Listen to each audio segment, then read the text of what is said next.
ይሄን ጨዋታ ማለት ብራዚል ያሸነፈች ከመሰላችሁ ሁላችሁም ተሳስታችኋል። አርሰናል ነው ያሸነፈው።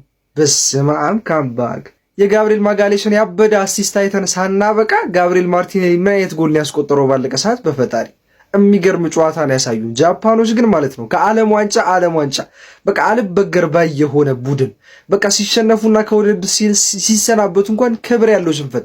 እንደውም ዛሬ ተዳከሙ። ማርያምን ነው የምላችሁ ዛሬ የተዳከሙ ጃፓን የተመለከት ነው። ከዚህ በፊትም 2022ም ተሸነፉ ሲባረሩ እንደዚሁ በክብር በቃ ጀስት አልሸነፍ ብሎ ምናምን ባለቀ ሰዓት ነው የተባረሩት ከዓለም ዋንጫ። ዘንድሮም በቃ እንዲሁ ተዋድቀው ከምድባቸው በሚገርም ሁኔታ አልፈው ያውን ብራዚልን ታላቋን ብራዚልን የዚህን ያልፈተነው እስከ ተወሰነ ደቂቃ ድረስ እስከ 50 ምናምንኛው ደቂቃ ድረስ 1-0 ሲመሩ ቆይተው ምናምን ማርያም ነው የምላችሁ ብራዚል የአርሰናል ተጫዋቾች ባይኖራት ማለት ነው ሁለቱም የአርሰናል ተጫዋቾች ባይኖራት አልቆላት ነበር ዛሬ።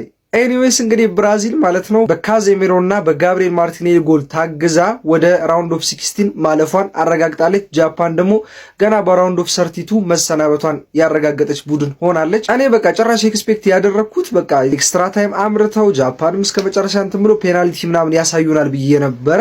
ነገር ግን እድሜ ለብሩኖ ጉማሬሽ እና ለጋብሪኤል ማርቲኔሊ የሚገርም ቅብብል የሚገርም መናበብ አሳይተው በቆንጆ መልኩ አሸንፈው መውጣት ችሏል። ይገባታል ብራዚል በቃ ጨዋታውን ዶሚኔት እንደማድረጓ ጨዋታውን ተቆጣጥራ እንደመጫወቷ የተለያዩ ሙከራዎችን በተደጋጋሚ እንደማድረጓ በረኛቸውም የጃፓን በረኛ አልቀመስ ባይ ነው። በቃ ታግሏቸዋል ብራዚሎችን እስከ መጨረሻው ድረስ እንዲተናነቁ ማድረግ ችሎ ነበረ።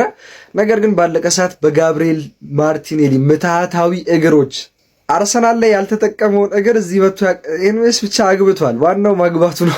ጎል ማስቆጠሩን ቀጥሎ ማለት የሆነ በቃ ትልቅ የአውሮፓ ክለብ ተመልክቶት በደና ገንዘብ ቢገዛን በጣም ውስጤ ነው። የአርሰናልና የጋብሪኤል ማርቲኔሊ እህል ውሃ ቆየ በቃ ካበቃ ማለት ነው። እንደ 2025-26ም እንዲሁ ይክረም ብለን ነው እንጂ ያቆየ ነው መውጣት የነበረበት ተጫዋች ነው። ምንም አንጀታችንን እንደዚህ ጎል እያስቆጠርክ ለመብላት ብትሞክርም እማንፈልግህ መሆኑን ማረጋገጥ እንፈልጋለን። ነገር ግን ብራዚል በዚህ አያያዟ ልክ እንደዚህ በትንንሽ ቲም እየተፈተነች ምናምን የት የምትደርስ ይመስላችኋል? የእናንተን ግምት ኮመንት ላይ አስቀምጡልኝ። የምሬን ነው የምላችሁ። ምድብ ላይም እንደዚሁ ተቸግራ ምናምን ነው ጨዋታዎችን ስታሸንፍ የነበረው። ሞሮኮን ምናምን ማሸነፍ አልቻለችም።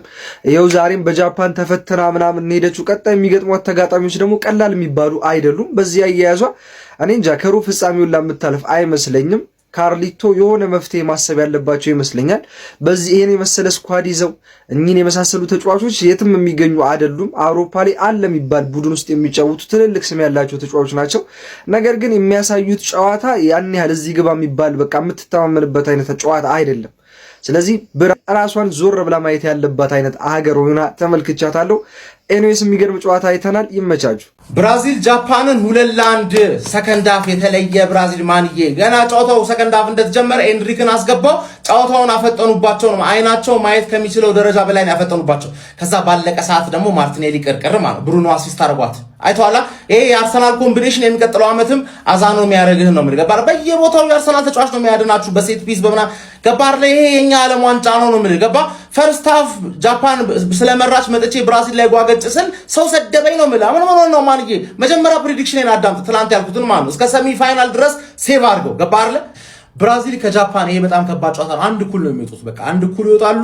ከዛላ የሆነ ነገር ብራዚል መፍጠር ከቻለች ነው ወደ መጨረሻ አካባቢ ይኸውልህ እንደሰማው ነው ተረዳኝ። አንድ እኩል ይወጣ ባለቀ ሰዓት ኖርምዬ ነው ምንድነው የምታካብደው? ብራዚል የዛሬ 20 ዓመት የነበረችው ብራዚልና አሁን የምናያት ብራዚል የተለያዩ ገባር። በቃ የተለየ ብራዚል ነው አሁን የምናየው። የሲስተም ቡድን ነው የምናየው እንጂ እንደ ድሮ ብቻውን ምናምን የሆነ ነገር የሚፈጥረው ወፍ የለም። ሲስተሙ ሰራ። ጃፓን ላይ ስለሰራለት ነጫነጭብኝ ነው ገባር። ይሜ ብራዚሊያንስ ነው ምን ገባር። ሌላ የእንግሊዝ የአርሰናል ቡድን እንግሊዝ አግኝቶ እንዳይጠልዝሽ ነው። ማርቲኔሊን አሰልፉት፣ ሁሌ ያሰልፉት። ማርቲኔሊ ያዋጣቸዋል። ማርቱራ እኮ በቃ እንዲህ ነው። ማርቱራ በቃ ወሳኝ ጨዋታ ላይ በቃ ያቅበታል እኮ ማርቱራ። ይመቸው። እውነት ብራዚልን በጣም ነው የታደጋት። ኤክስትራ ታይም ምናምን ከመሄድ በጣም ነው የታደጋት። ከዛ በላይ ደግሞ ማጋሌዝ የሚገርም አሲስት እንደዚህ ክሮስ ግን በስማም ከራይስ ነው መቼስ የተማረው። ሌላ ከማንም ተምሯል ልል አንችልም። እና ያበደ ክሮስ ያበደ ጎል ነበር። አርሰናል ነው እንግዲህ ብራዚልን ይዟት ያለፈው ማለት እንችላለን። አዎ ሰውት ይመቻል። ግን በረኛው ሱዙኪ እዛ የሆነ ሱዙኪ ያ ታውቁታላችሁ መቼስ ሰምታችኋል ስለሱ። የሚገርም ነው። በስማም የምር የሚገርም ነው። ምንም ጃፓናዊ አይመስልም ግን በጣም ታድጓታል ጃፓን በጣም በቃ የሚገርሙ ናቸው። የምር ጀግኖች ናቸው እነሱ። ብራዚል እንደዚህ ተቋቁመው በቃ እስከዛ ሰዓት ድረስ በቃ ወጥረው መጫወታቸውና የሚገርሙ ናቸው። ጃፓን አሳዛኝ ተሸናፊ፣ ብራዚል ደግሞ በጣም የሚገርም ነው። በቃ የሚገርም አሁን ሞመንተማቸውን እያገኙ ይመስላሉ ብራዚሎች እና እስኪ እናያቸዋለን። ቀጣይ ዞን ላይ ከአይቮሪ ኮስት እና ከኖርዌይ አሸናፊ ጋር የሚጋጠሙት እንግዲህ ምን ይሆናል?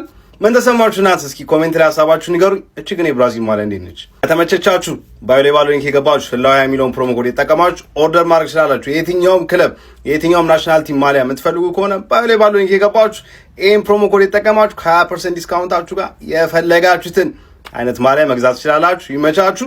ይሄን ቪዲዮ በደምብ ሼር ኮፒ ሊንክ ያደረጋችሁ ሰዎች እንዲሁ ፎሎ ያደረጋችሁ ሰዎች ፎሎ ያደረጋችሁ ይመቻችሁ።